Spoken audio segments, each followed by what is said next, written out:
Hey guys, welcome back. Joe Brunsman, insurance broker to the stars. Today, a video that has taken me over 5 years to formalize, and that is how to make tough decisions and have hard conversations. This is a risk management framework for MSP ownerships, and as a bonus, this will also help you when you are trying to sell cybersecurity to your clients. So, I often get questions if I'm on stage giving a talk at a conference, if I'm on Tech Tribe, if I'm on Reddit, any of these other places. You'll see these questions. I'll get them. MSP ownership goes or decision makers, right? They'll say, hey, what should I do when clients don't want a necessary control, or a client wants to remove a specific control for a certain person, or hey, they want to change my standard contract terms. I'll pick on small dental offices because it's easy. They don't care about HIPAA or high tech. Or, like I said before, if you want to sell cybersecurity to an existing or new potential client, how do you attack that problem? Well, we often speak, now remember, I'm a former IT guy myself. We often speak about defense in depth. So I'll say that to my pure cybersecurity clients. You guys are saying it to your clients as MSPs. What's never really been formalized is, hey, what is your defense onion? How does this work for you on the business side? Now, in the center is insurance. So that's kind of, hey, everything's gone to hell. Now insurance comes into play. Well, it's a little more nuanced and complicated than that. If you're one of my MSP clients, I've spoken to you about potential claims before. But for illustrative purposes, it's in the very center. Right outside of that, risk management, risk transference. We're going to be discussing some of that today. And then, of course, the outermost layer is your contracts. Now, obviously, all of these interplay, but it's a good defense onion just to kind of keep in mind. So we will be speaking about risk management and transference and contracts. I'm not really going to be touching on insurance that much today. Somewhat funny because I am the MSP insurance guy. But hopefully this will help you out in making better decisions. Because I'm a nerd, I couldn't help but put in the star for the Captain America shield. All right. Now, here's what I have seen in the MSP world, which is the same thing that my wife accuses me of. So, problem occurs, and immediately people go, okay, what is the answer? Now, in the MSP world, that is, what is the technical solution to this problem? That can get you in trouble because there's a lot of other things that ultimately interplay when we're dealing with business issues. All right. So here is where I want to help you go. I want to help you go from being just a ball of stress and worry. And I know the latest Windows 10 issue is not going to help with that. But I want you to go to saying, hey, okay, yes, there are technical solutions. I also need to think about the legal and compliance implications. That could also be contracts. I need to understand the insurance implications of this on both sides of the table. And I need to bring in my best business judgment. Now, what would that be? That's going to be hyper specific to you. That's something that only you are going to know. So you're going to know, hey, I've had these guys for 25 years. And I know that if I really push them, if I'm like, hey, Tom, I'm telling you, man, you got to get this thing. You need to do this. They're going to fold. They're going to say, all right, my MSP, I trust these guys. They're the SMEs. I'm going to go with their recommendation. Or you might say, hey, you had this client for 25 years. They just got purchased by private equity, which tends to destroy everything. And now you're like, these guys, they're not going to care about anything except the cheapest possible solution to every problem because they're trying to maximize revenue and sell that business on. So only you are going to know that last part. That's kind of the fuzzy, squishy part of all of this is, hey, what are your relationships? What's your experience with that exact client? Now, here is your risk management ladder. First of all, and I'm going to harp on this a couple times, contracts. Do not let clients exceed your own risk level. You are setting yourself up for disaster. Now, your risk tolerance is entirely different than the MSP down the street, whatever their risk tolerance is. They're a different person. They have a different experience. They have a different personality. So don't worry about that in the sense of, hey, your risk tolerance might be a lot lower than the other guy. Well, let him deal with those issues. Let him deal with those problems. Your risk level is entirely specific to you, all right?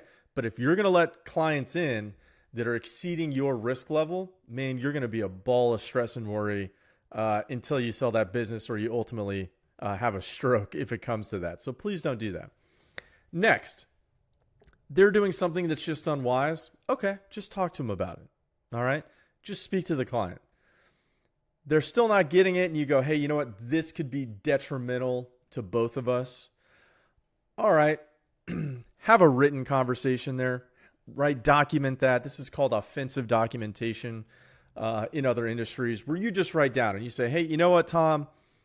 I think what you're doing isn't particularly wise. We spoke about this. Remember, here's the bad things that could happen.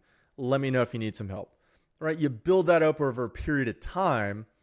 If an issue ever arises, let's say they bring a claim against you, you can say, hey, Exhibit A, I told these guys for the last 3 years, so that's 12 QBRs.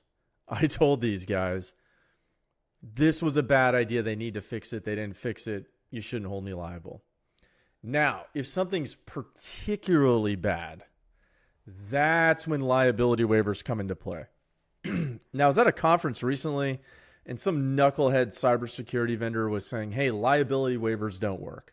Well, the legal profession would like to have a talk with you because those are utilized all day, every day in every court system around the country. Now, there are rules to liability waivers. It's hyper-specific to the state, so don't borrow your buddy's liability waiver. Please have a relationship with a local business attorney. Talk to those guys. Make sure you're following the rules in your particular area. All right? And then finally, termination provisions. And that's when you go, hey, this thing, it's so egregiously stupid.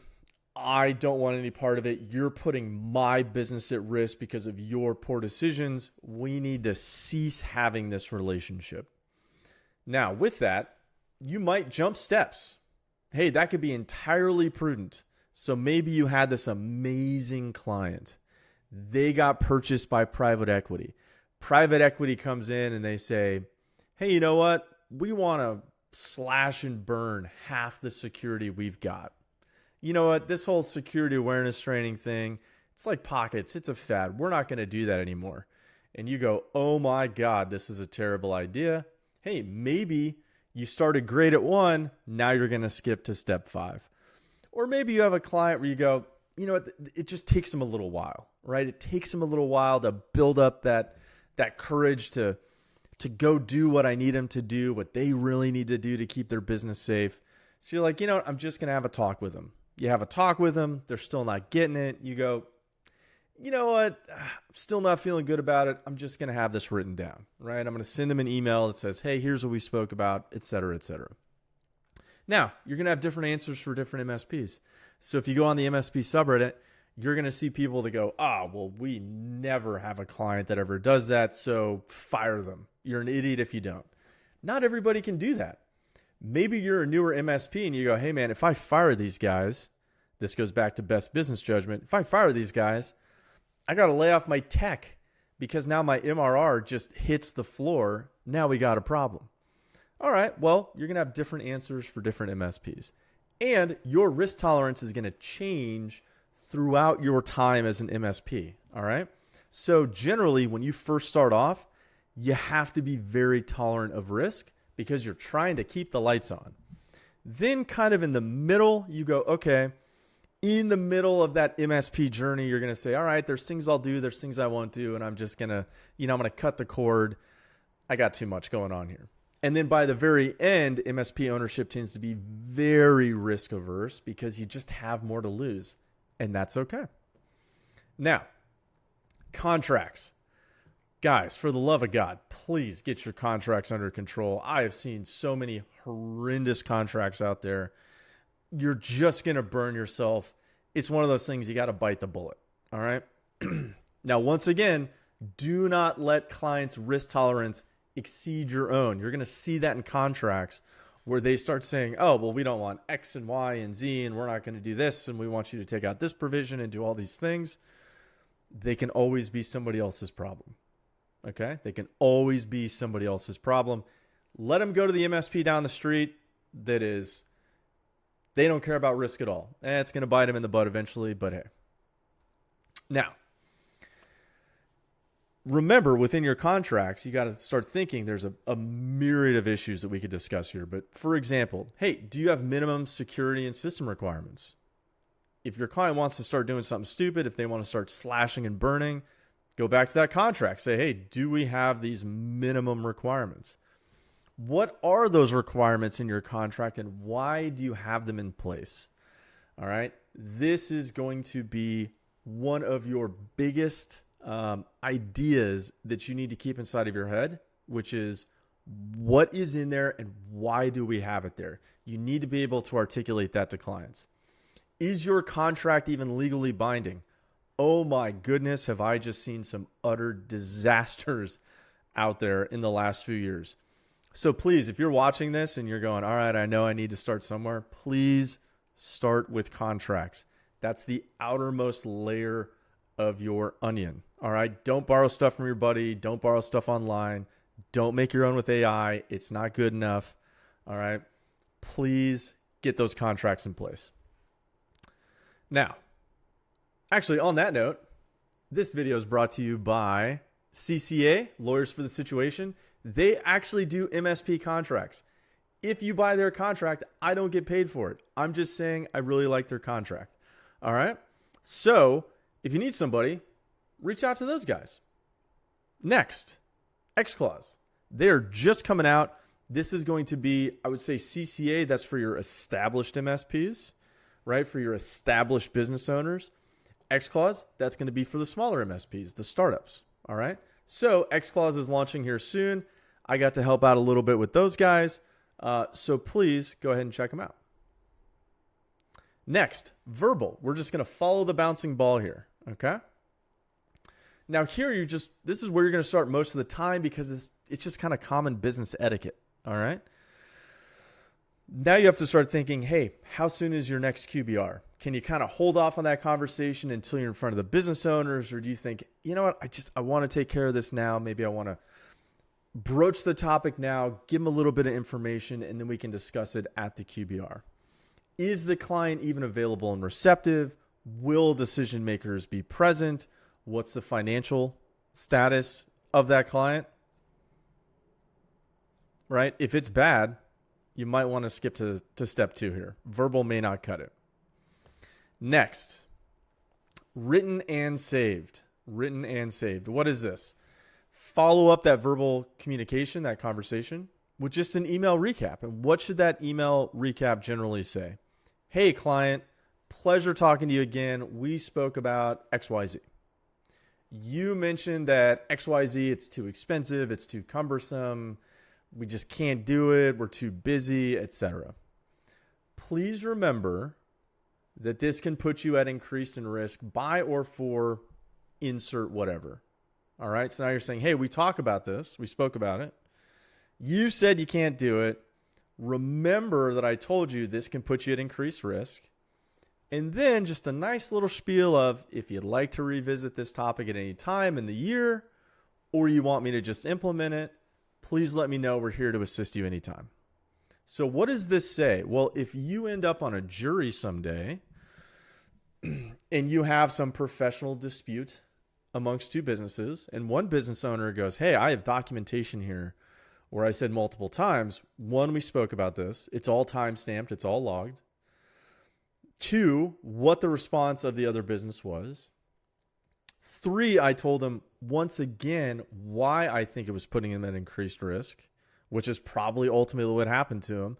And then 4, I still offered to help them time and time and time again. They just didn't want to do it.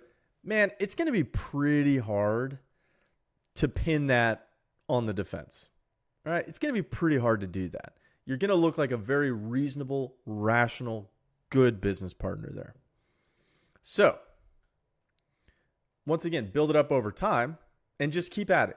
I know it's annoying. I know it's but another thing you got to do, But this type of stuff really will help you in a business dispute. Next, liability waivers. All right. This is from when the situation is particularly dangerous and or stupid, right? And this could be for either party. This could be for you, could be for them, could be for both. Now, this is a formal signed document. Rules vary greatly by state. So once again, you have to go to your local business attorney for this. All right. You don't want to use like a law firm out of Florida if you're an MSP out of Minnesota. It typically wouldn't really make a lot of sense to ask the law firm out of Florida or North Carolina or wherever if your business is out of some other state, because that other state is going to have different rules. All right. So make sure you go to your local business attorney. Now, all this really boils down to is, hey, I'm telling you this is a bad idea formally. Here's why it's formally a bad idea.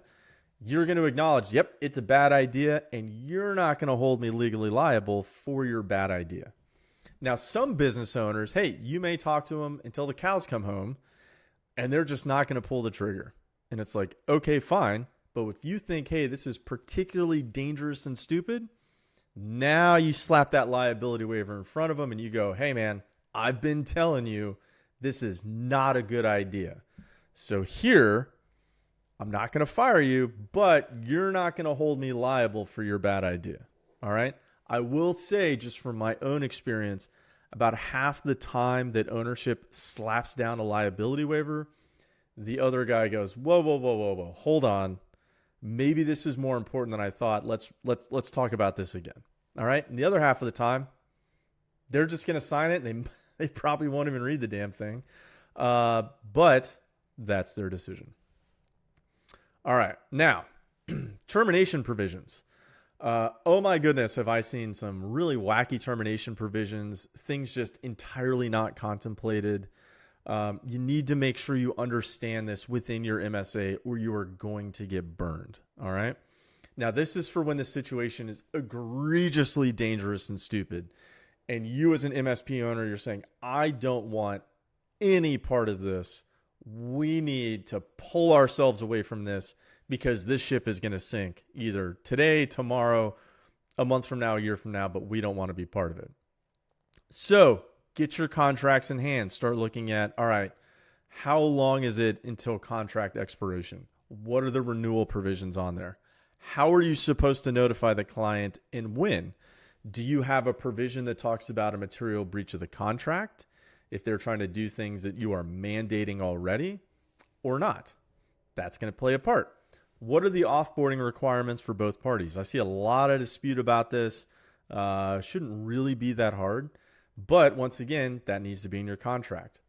Will you waive some of those requirements to leave on better terms? So for example, maybe they signed a 3-year contract and then a year and a half into it, they just lose their minds and they want to do all types of egregiously dangerous and stupid things. Maybe you should say, hey, you know what? I'm going to go ahead and trigger this termination provision on that note. You know, if you agree to this termination, we're going to go ahead and waive any remaining fees within the contract, right, for the next year and a half. Make sure you understand what your leverages are and what levers you can pull within your contract. So remember, contracts, don't let clients exceed your risk level. Next, you can go to verbal, speak to them if it's something that's unwise. Third, written documentation and saved, typically via email, is going to be the best. That's for when something is detrimental. 4, liability waivers when something is particularly bad. 5, termination provisions. That's when something is egregiously stupid. Now, once again, this is in your opinion, not the opinion of random guy on the internet, random insurance guy, random username somewhere else. All right. This is going to be specific to you and your risk tolerance. So all we're doing is fundamentally this. If you're going to snapshot any slide, it's going to be this one. Apply this: technical solutions, insurance implications, legal and compliance implications, your best business judgment. Apply it to this, your 5 steps, your risk management ladder. Just apply it to that. you should come up with the best decision for your MSP. Now, to give you two examples, I'm at 20 minutes. I'm trying not to drone on too long here, but I'm almost done. Client comes to you and they say, hey, you know what? My bookkeeper, they can't do MFA. They don't even have a cell phone. They lost their cell phone. They're not going to buy a new one, or they said they can't afford it, or whatever. What do I do here? Well, obviously, first you could say, all right, maybe there's a technical solution here. Maybe we could use like a FIDO key or biometrics or something to that effect. But now you start thinking, okay, well, if they're not going to do that, what could be the potential insurance implications? I don't want to get sued. Is my insurance going to deny my claim? Could their insurance deny their claim? You could bring that up to them. Legal and compliance, right? You could bring that into play. You could say, hey, my contract says, remember, you signed this, everybody has to have MFA, and here's why. Then you could start bringing in, if you're aware, you could say, hey, maybe you fall under FTC safeguards rule, or you fall under 23 NYCRR 500, etc. And you go, hey, by the way, this could also get you in trouble with regulators. Here's where it says you're probably supposed to be doing this type of stuff. And then best business judgment. You go, hey, is the juice worth the squeeze on this one? Is the client starting to exceed your risk tolerance? Should you terminate? Do they even know that their idea is stupid? Because remember, yes, we are technology people, but as tech people, that's the lens we've traditionally viewed the world by. They have other issues, other things going on. So maybe it's just an education issue which could have been addressed with one of these other lenses. And then with that, you take that information and you go, okay, here you go, right? 1, what's my contract say? 2, can I just speak to him? 3, did I speak to them and they're just not picking it up, or I don't have an opportunity to speak with them for a couple months because we just did a QBR, right? Maybe you write that down via an email and you save it. 4, liability waivers. Maybe you go, you know what? He's dead set on doing this. I can't lose the client. That's a lot of MRR. So there you go. All right, now we're going to do a liability waiver. And then 5, termination provisions. This is just egregiously stupid. We can't do it. Maybe the bookkeeper has the keys to the kingdom. They're the kind of the hub and the wheel. And you're going, all right, this guy, they've fallen victim to phishing before, right? They've been socially engineered many, many times. This is but just yet another stupid idea. I'm not going to do this. Next, I refuse to buy enough cyber insurance for my business, or I just heard this one, and if you're watching this, you know who you are. I told you I'd put it in there. I'm self-insuring. So this, I think it was a 100-person business, decided to self-insure for $250,000, which in my mind is particularly stupid and dangerous. But let's bring it all together. Hey, technical solution. Maybe it's your only client. It's your biggest client. You go, all right, technical solutions. Can we make them safe enough? Can we make them safe enough? I would say probably not. But maybe you have a different idea there. 2, insurance implications. Is this increasing the odds that my MSP is going to get sued after a cyber event? I would say, oh yeah. Oh yeah. 3, legal and compliance. What does my contract say? Does it say you have to have cyber insurance? Can you articulate why they have to have cyber insurance? I have a whole video on that on my channel. I'd recommend you check it out. Then you go, all right, am I willing to waive that requirement? Are they regulated? Because now you could have kind of a cascade of cyber event happens, class action or multi-district litigation, MDL comes into play. That's going to be a big nugget. Regulators are starting to piggyback off that. And they're saying, oh, hey, thank you, plaintiff's attorney, for doing all this free work and discovery for us. Now we're going to come in with regulatory issues. That could very quickly exceed $250K all in. All right. So you might want to say, hey, are these guys regulated? Maybe you start bringing up some enforcement actions there to show how expensive that could be. And then best business judgment. You are the only one that knows that client out of all of us wonderful talking heads on the internet. All of us hiding behind random usernames. All right. Now you have to start asking yourself, are these guys exceeding my risk tolerance? Can they weather an expensive cyber event like this? What are their other controls? Maybe everything else is just the absolute best cybersecurity money can buy. I doubt it if they're trying to self-insure for cyber, but maybe they are. And then finally, hey, are they educated on the risks that they're taking? Probably not. And I think that's a good opportunity for your MSP to show value. Then you just apply it over here to the 5 steps. Simple as, simple as. All right.